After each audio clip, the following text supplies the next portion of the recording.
Lorsqu'on est un enfant pris en charge par la DPJ, le jour de ses 18 ans, il faut voler de ses propres ailes. Pour la majorité, ça veut dire partir en appartement, mais lorsqu'on n'a pas de réseau familial, ça peut parfois être difficile de s'équiper. Alors, pour une deuxième année, la Fondation de la DPJ Estrie fait une grande collecte de dons pour aider ces jeunes à bien commencer leur vie d'adulte. C'est notre zone vraiment de mise en appartement. Donc là, puis on se prépare là, pour la collecte aussi. Donc, on a des tasses, des verres de toutes les grandeurs. On a aussi de l'autre côté tout ce qui est les produits d'hygiène. Auparavant, la Fondation donnait de l'argent aux jeunes quand ils partaient en appartement. Pourquoi on a décidé de créer la réserve? On continue de donner de l'argent. Par contre, la réserve fait en sorte qu'on implique la communauté. Ça, je trouve ça bien beau.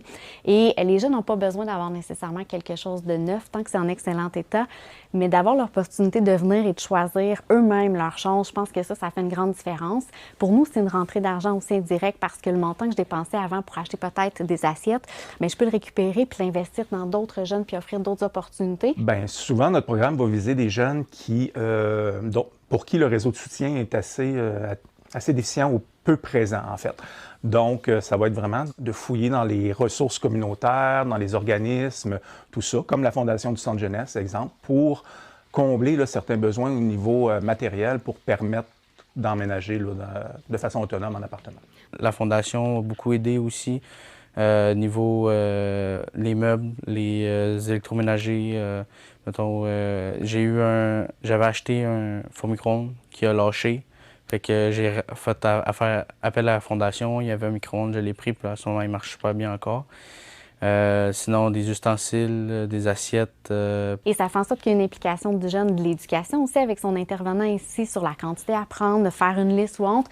Fait que ça devient vraiment un petit environnement qui est là pour les accompagner. On essaie de les conscientiser. Je veux dire, là, ils veulent partir, exemple, avec 12 tasses à 12 tasses, 15 assiettes, tout ça. À la blague, on leur dit toujours, plus t'en as, plus t'en laisses traîner, plus ça fait de vaisselle à faire. Fait que, on essaie de les... C'est ça.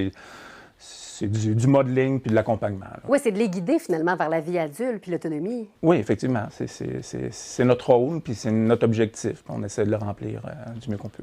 Petits électroménagers, les cafetières, les toasters, ça, c'est toujours gagnant. J'ai presque plus de micro-ondes, ça aussi, assurément, ça part très rapidement. C'est un essentiel de la maison. Tu as de l'aide même si maintenant tu es majeur. Oui. Ça, c'est bien aussi parce que j'imagine que de partir en la vie adulte, plus de filet, ça peut être effrayant, ça peut être difficile. Ça fait peur, sauf que tu t'habitues. Tout au long de la visite, les petites épaules des jeunes se baissent. Puis ça, c'est vraiment vrai et c'est beau puisque tu vois qu'ils deviennent ça les aide. Ça devient plus positif de partir en appartement. La collecte de dons aura lieu ce samedi 9 mai dans les locaux de la Fondation chez Humano District. À Sherbrooke, Fanny Lachance-Paquette pour Nouveau Info.